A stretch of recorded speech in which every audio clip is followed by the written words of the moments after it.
یا اللہ تو نے مجھے آگ سے بنایا ہے اور آدم کو مٹی سے،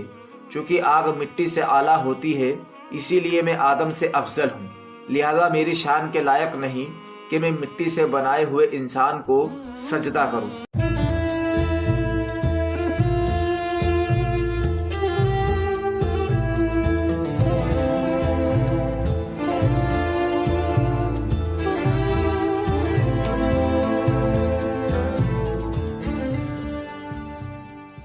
الحمد للہ رب العالمین والصلاة والسلام علی سید المرسلین، اما بعد فاعوذ باللہ من الشیطان الرجیم، بسم اللہ الرحمن الرحیم۔ السلام علیکم ورحمۃ اللہ تعالی وبرکاتہ۔ جب اللہ تعالیٰ نے حضرت آدم علیہ السلام کی تخلیق کا ارادہ فرمایا تو فرشتوں کو اس کی خبر دینے کے ساتھ ساتھ یہ تاکید بھی کر دی کہ تخلیق مکمل ہونے اور روح پھونکے جانے کے فوری بعد فرشتے انہیں سجدہ کریں، جیسا کہ سورہ صاد میں ارشاد فرمایا، جب تمہارے رب نے فرشتوں سے فرمایا کہ میں مٹی سے انسان بنانے والا ہوں،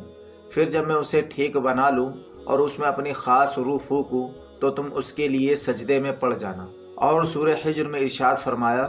اور یاد کرو جب تمہارے رب نے فرشتوں سے فرمایا کہ میں ایک آدمی کو بچتی ہوئی مٹی سے پیدا کرنے والا ہوں جو مٹی بدبودار سیاہ گارے کی ہے، تو جب میں اسے ٹھیک کر لوں اور میں اپنی طرف کی خاص معزز روح اس میں پھونک دوں تو اس کے لیے سجدے میں گر جانا۔ محترم سامعین، حضرت آدم علیہ السلام کی تخلیق مکمل ہونے اور ان میں روح پھونکے جانے کے فوری بعد یا فرشتوں کے سامنے آپ علیہ السلام کی فضیلت ظاہر کیے جانے کے بعد اللہ تعالیٰ کے حکم سے تمام فرشتوں نے حضرت آدم علیہ السلام کو ایک ساتھ سجدہ کیا، لیکن ابلیس نے سجدہ نہ کیا اور تکبر کے طور پر یہ سمجھتا رہا کہ وہ آپ علیہ السلام سے افضل ہے، اور اس جیسے انتہائی عبادت گزار فرشتوں کے استاد اور مقرب بارگاہ الہی کو سجدے کا حکم دینا حکمت کے خلاف ہے۔ اپنے اس باطل عقیدے، حکم الہی سے انکار اور تعظیم نبی سے تکبر کی وجہ سے وہ کافر ہو گیا۔ قرآن مجید فرقان حمید میں ابلیس کا یہ حال مختلف الفاظ کے ساتھ بیان کیا گیا ہے۔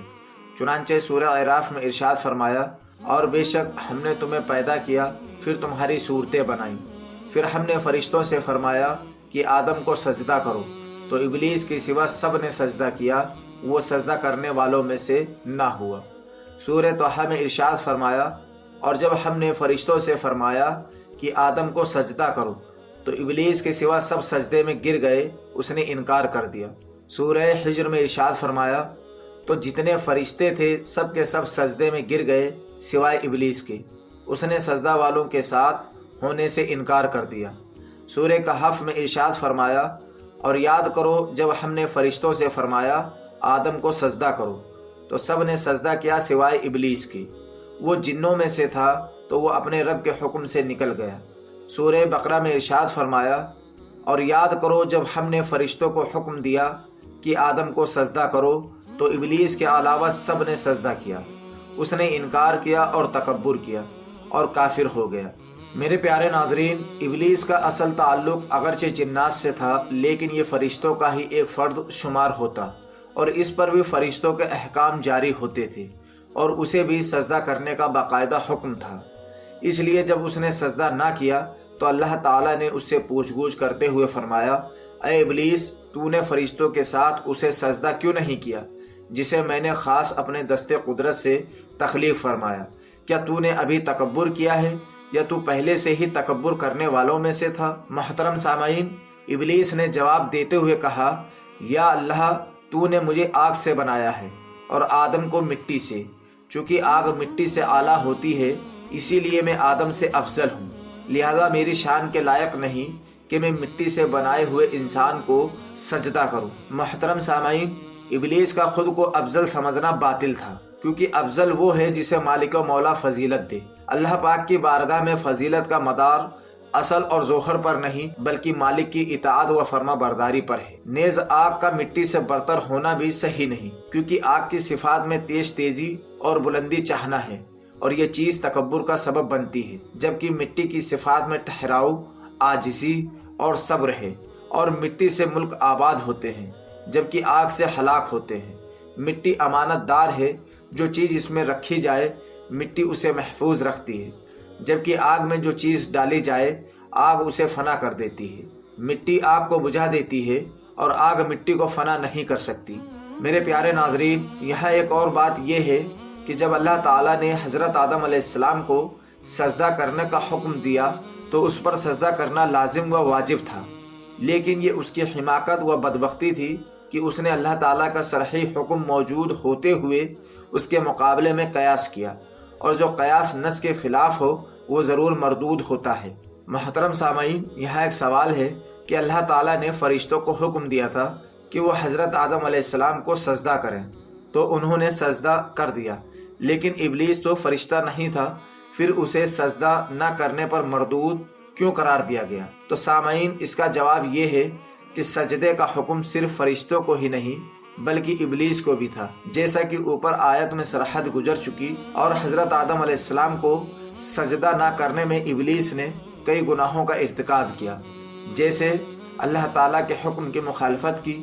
اور اللہ عز و جل کے نبی حضرت آدم علیہ السلام کی تعظیم سے انکار کیا، اور اللہ عز و جل کے نبی حضرت آدم علیہ السلام کی توہین کی، انہیں اپنے سے کمتر قرار دیا،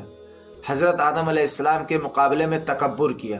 اور حضرت آدم علیہ السلام کے فضل و شرف پر حسد کیا، اور مقربین صالحین یعنی فرشتوں کی جماعت سے جدا راستہ اختیار کیا۔ سامعین، ان گناہوں کا انجام یہ ہوا کہ ابلیس کی ہزاروں برس کی عبادت و ریاضت برباد ہو گئی، فرشتوں کا استاد ہونے کی عظمت چھن گئی، اسے بارگاہ الہی سے مردود اور ذلیل و رسوا کر کے نکال دیا گیا، اور پھر توبہ و رجوع کی بجائے مقابلہ کرنے اور سرکشی پر اتر آنے کی وجہ سے قیامت تک کے لیے اس کے گلے میں لعنت کا طوق ڈال دیا گیا۔ قرآن مجید فرقان حمید میں مختلف مقامات پر اس کا یہ انجام بیان کیا گیا ہے۔ چنانچہ سورہ اعراف میں ہے، تو یہاں سے اتر جا، پس تیرے لیے جائز نہیں کہ تو اس مقام میں تکبر کرے، نکل جا، بے شک تو ذلت والوں میں سے ہے۔ سورہ حجر میں ارشاد فرمایا، تو جنت سے نکل جا کیونکہ تو مردود ہے، اور بے شک قیامت تک تجھ پر لعنت ہے۔ محترم سامعین، اپنے مردود اور لعنتی ہونے کے بارے میں سن کر ابلیس نے بارگاہ الہی میں قیامت ہونے تک مہلت کا مطالبہ کر دیا۔ اس کا یہ مطالبہ قرآن مجید میں ان الفاظ کے ساتھ ذکر کیا گیا ہے۔ سورہ اعراف میں ہے، تو مجھے اس دن تک مہلت دے دے جس میں لوگ اٹھائے جائیں گے، اور سورہ حجر میں ہے، اے میرے رب تو مجھے اس دن تک مہلت دے دے جب لوگ اٹھائے جائیں گے۔ محترم سامعین، مہلت کے مطالبے کے ساتھ ابلیس نے اپنے مکر و عزم کا اظہار کرتے ہوئے کہا، اے میرے رب، اگر تو نے قیامت تک مجھے مہلت دے دی تو میں ضرور اپنی ذلت و رسوائی کا انتقام لوں گا، اور اس کی تمام اولاد کو گمراہی کی چکی میں پیس کر رکھ دوں گا،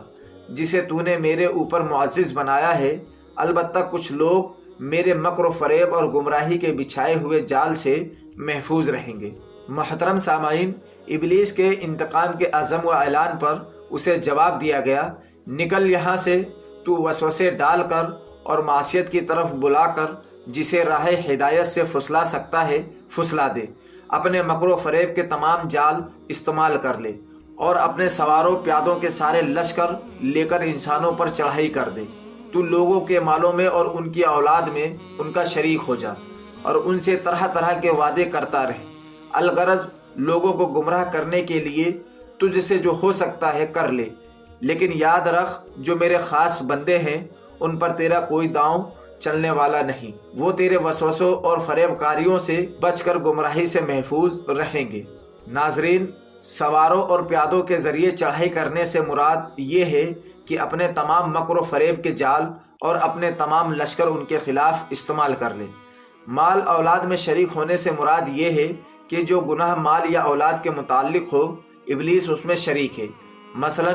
سود اور مال حاصل کرنے کے دوسرے حرام طریقے، اور یوں ہی فسق و ممنوعات میں خرچ کرنا اور زکوٰۃ نہ دینا، یہ وہ مالی امور ہیں جن میں شیطان کی شرکت ہے، جبکہ زنا اور ناجائز طریقے سے اولاد حاصل کرنا یہ اولاد میں شیطان کی شرکت ہے۔ میرے پیارے ناظرین، باقی بیان آنے والی اگلی قسط میں جانیں گے۔ السلام علیکم ورحمۃ اللہ تعالی وبرکاتہ۔